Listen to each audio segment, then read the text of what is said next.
Hello everyone. तो आज का हमारा टॉपिक रहने वाला है रिलीजियस मूवमेंट ऑफ 600 BC। तो इसमें हम पढ़ेंगे सबसे पहले बौद्ध धर्म, बुद्धिज़्म, और सबसे पहले इसमें आएगा गौतम बुद्ध के बारे में दोस्तों। तो गौतम बुद्ध का जन्म 563 BC में नेपाल के कपिलवस्तु के ग्राम लुम्बिनी में हुआ। इनकी माता का नाम था महामाया, जो कौली वंश से थी। बचपन का नाम इनका सिद्धार्थ था और इनके पिता का नाम था शुद्धोधन। लेकिन जब इनका जन्म हुआ उसके 7वें दिन ही इनकी माता महामाया का देहांत हो गया, और इसके बाद जो इनका पालन पोषण किया इनकी मौसी प्रजापति गौतमी ने किया।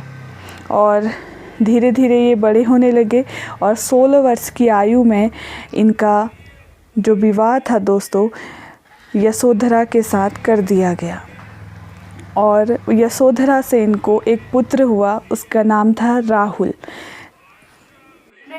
इनके पिता द्वारा इन्हें सारी सुविधाएं महल के अंदर ही प्रदान की जाती थी, क्योंकि एक भविष्यवाणी थी कि आपका बेटा ग्रह त्याग करेगा। इस कारण इन्हें सारी चीज़ें महल पे ही उपलब्ध करा दी जाती थी। परंतु एक दिन इनके मन में ख्याल आया कि आखिर बाहर कैसा होता है, मैं घूमूं और देखूं।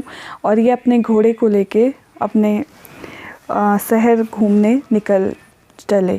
वहाँ पे इन्होंने अलग अलग चीज़ें देखी। ठीक है, इनकी आयु उस टाइम थी 29 वर्ष।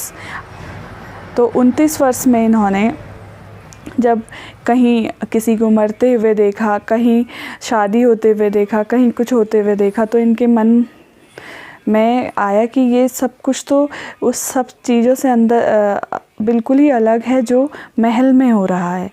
और तो ये घर वापस लौटे और 29 वर्ष की आयु में इन्होंने आधी रात को गृह त्याग कर दिया दोस्तों। तो 29 वर्ष की आयु में जब इन्होंने आधी रात को गृह त्याग किया तो बौद्ध धर्म में इस प्रक्रिया को महाभिनिष्क्रमण कहा गया। और इन्होंने अनोमा रिवर के तट पर अपना सर मुंडवाया और राजकुमार वाले जो वस्त्र थे वहाँ पे इन्होंने त्याग दिया, और फिर ये एक मॉन्क या सन्यासी आप कह सकते हैं वो बन गए। जब इस प्रक्रिया के बाद वह राजगृह पहुँचे और वहाँ अलार और कलाम से इन्होंने शिक्षा ग्रहण की। राजगृह दोस्तों मगध की पहली राजधानी हुआ करती है। राजगृह का दूसरा नाम ग्रीवरज भी आपको कहीं पे मिलेगा दोस्तों।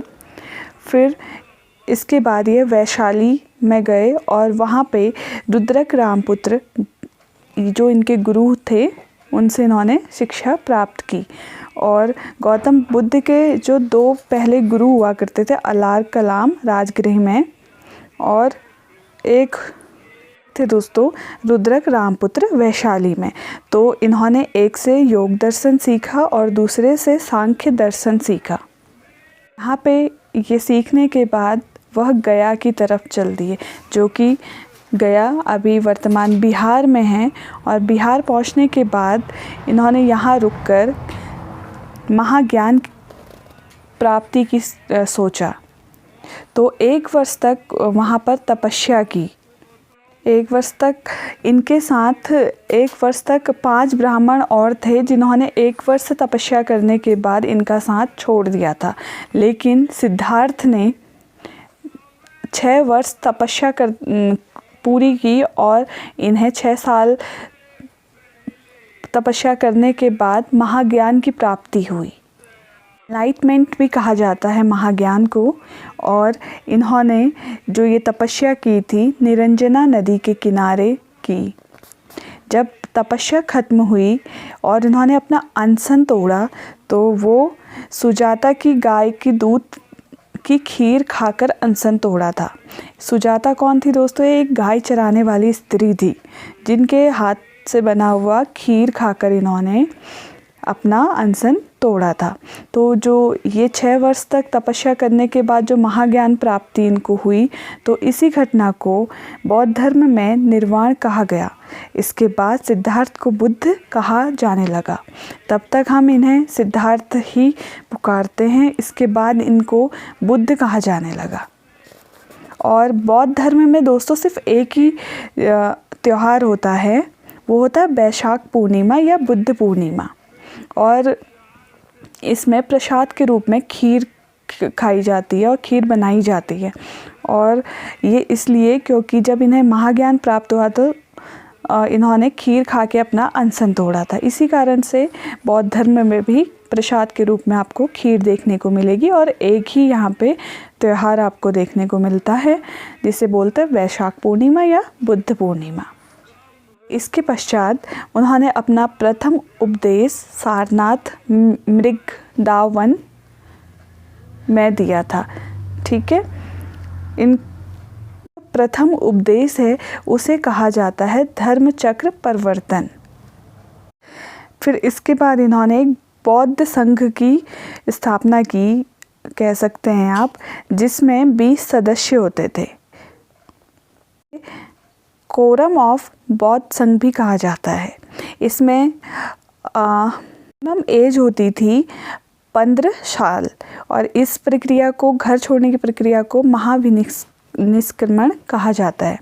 और इसमें त्रिरत्न होते हैं, बुद्ध, संघ और धम्म।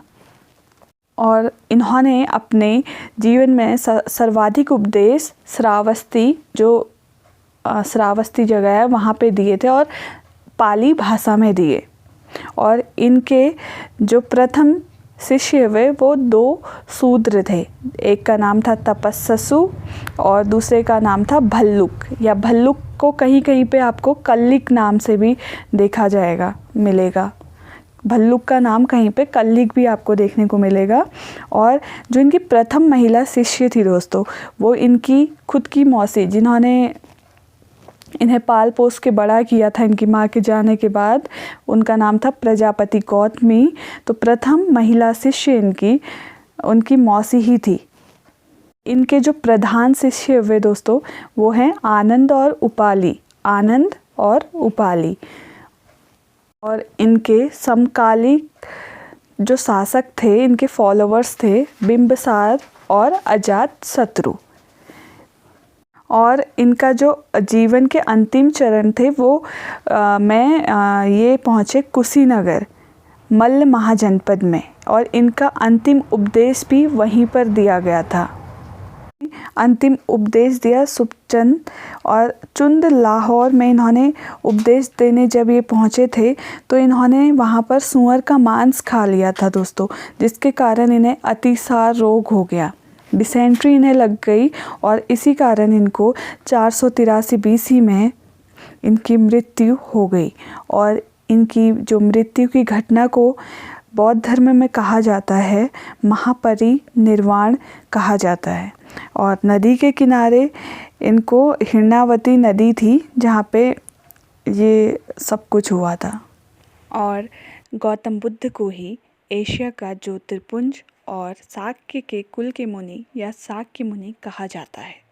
तो इसी वीडियो में आपको मैंने गौतम बुद्ध जी के बारे में बताया। और इसके बाद आपको मिलेगा बुद्ध महासंगीति अगली वीडियो में। तो तब तक के लिए like, share, subscribe and comment करना ना भूलें।